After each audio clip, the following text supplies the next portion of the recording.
Olá, bem-vindos a mais um Deep Dive. Hoje a gente mergulha numa questão assim, fundamental. Como é que o nosso corpo controla a produção de energia de um jeito tão preciso, hein? Vamos investigar o controle do metabolismo oxidativo. A gente se baseou em fontes que falam da coordenação das rotas, da geração de calor e também dos prós e contras de depender tanto do oxigênio. A nossa missão aqui é desvendar como a célula ajusta a produção de ATP conforme a necessidade. E quais as consequências disso tudo? E a escala disso nossa, impressionante. A gente está falando de reciclar mais de 200 mols de ATP todo dia e só temos tipo 0,1 mol disponível a qualquer momento. Fora que a demanda pode variar 100 vezes, do repouso para a atividade máxima. Como o corpo lida com essa montanha-russa? É uma coordenação, assim, muito fina. O ponto-chave é que a velocidade da usina principal de ATP, a fosforilação oxidativa, ela não trabalha sozinha, né? Ela está conectada com as outras rotas e responde direto ao que a célula precisa naquele momento. Isso se reflete no balanço de moléculas como ATP, ADP, fosfato e também NADH e NAD+. Ok, vamos desempacotar isso um pouco. É como se a célula tivesse um termostato super inteligente, que prevê a demanda em vez de só reagir quando a energia já está acabando. Como funciona esse sensor? Exato. Pensa na produção de energia como, sei lá, uma linha de montagem. A máquina final, que é a enzima citocromo C oxidase, só roda se tiver a matéria-prima, que é o citocromo C reduzido. E a quantidade dessa matéria-prima disponível depende do estado geral da fábrica, sabe? Quanto combustível está na fila, que é a razão NADH, NAD+, e quanto o produto final, o ATP, já está estocado em comparação com as peças básicas, ADP e PI. Esse último balanço, que a gente chama de quociente de ação de massa do ATP, funciona como um medidor de energia da célula, tá? Entendi.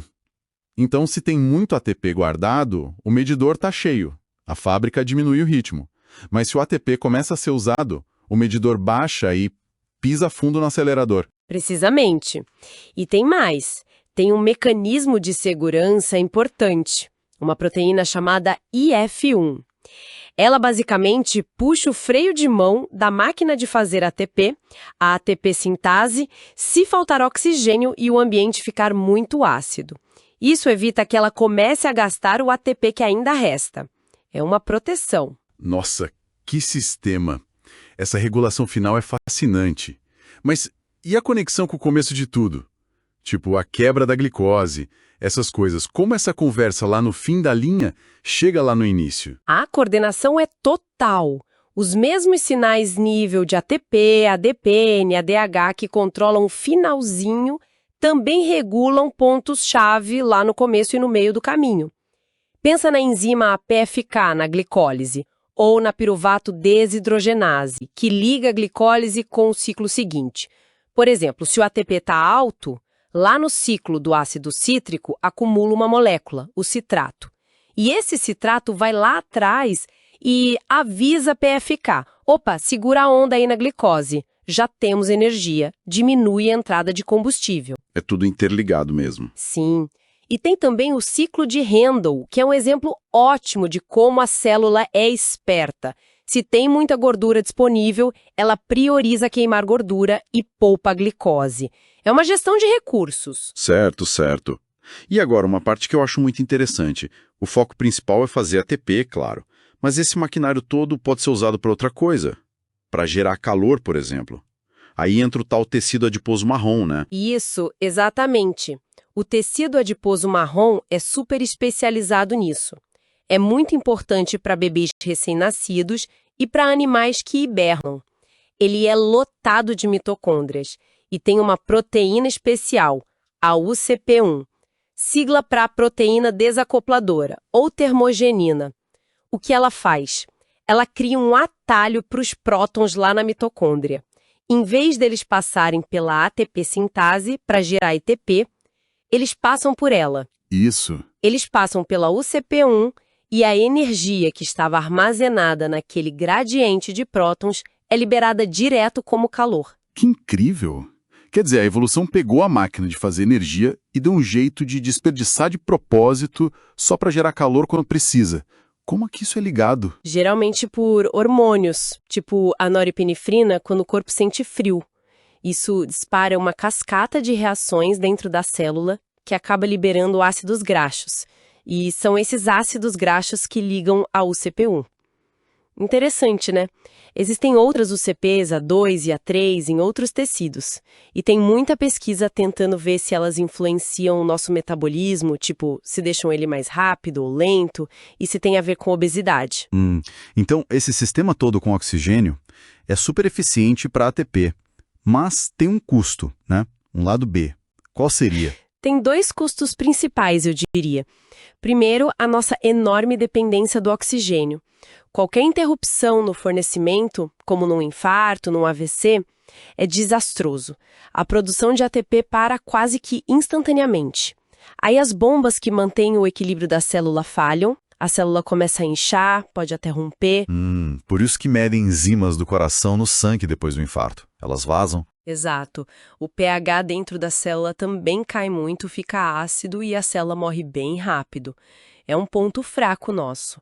E o segundo custo é a produção de, digamos, faíscas indesejadas. São as espécies reativas de oxigênio, as ROS, que muita gente conhece como radicais livres. Pequenos vazamentos de elétrons ali na cadeia transportadora podem acabar reagindo direto com o oxigênio, formando essas moléculas superreativas, como o radical superóxido. ROS, radicais livres. Que tipo de estrago eles fazem exatamente? É sério assim? É sério, sim. Como elas são muito instáveis, elas reagem com o que tiver por perto. Podem danificar as gorduras das membranas das células, causar mutações no DNA, danificar proteínas. E as próprias mitocôndrias, que é onde a maioria das ROS é gerada, são muito vulneráveis a esse dano. Esse acúmulo de dano ao longo do tempo está ligado a várias doenças degenerativas e é uma das bases da teoria do envelhecimento por radicais livres. Caramba. É uma ameaça constante, então. Mas a célula deve ter como se defender, né? Sim, felizmente temos um sistema de defesa antioxidante bem robusto. Uma enzima-chave é a SOD, superóxido dismutase. Ela pega o radical superóxido, que é bem perigoso, e converte em outra coisa, o peróxido de hidrogênio. Aí entram outras enzimas, como a catalase e a glutationa peroxidase, para dar conta desse peróxido.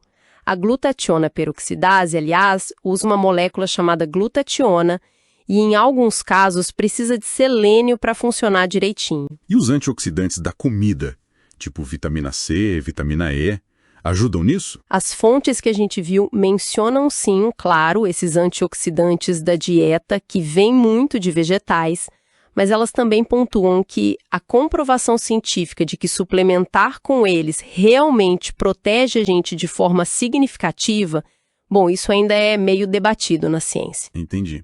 Então, para a gente amarrar tudo isso, o que fica é que o corpo tem um controle assim muito sofisticado da produção de energia usando oxigênio. É um sistema super eficiente, mas que, por outro lado, deixa a gente vulnerável se faltar oxigênio e ainda gera esses subprodutos perigosos, as ROS, que exigem defesas o tempo todo. E ainda tem essa flexibilidade incrível de usar a mesma máquina para gerar calor quando precisa, com proteínas como a UCP1. É complexo. Exatamente. É um balanço delicado. E isso me deixa pensando numa coisa. Se a gente sabe que esse dano nas mitocôndrias causado pelas ROS está ligado ao envelhecimento, será que no futuro intervenções que tentem proteger mais a mitocôndria, ou talvez até modular a atividade dessas UCPs, poderiam mesmo, de fato, influenciar quanto tempo a gente vive, ou a nossa saúde metabólica ao longo da vida? Fica aí a pergunta, né, pra gente pensar.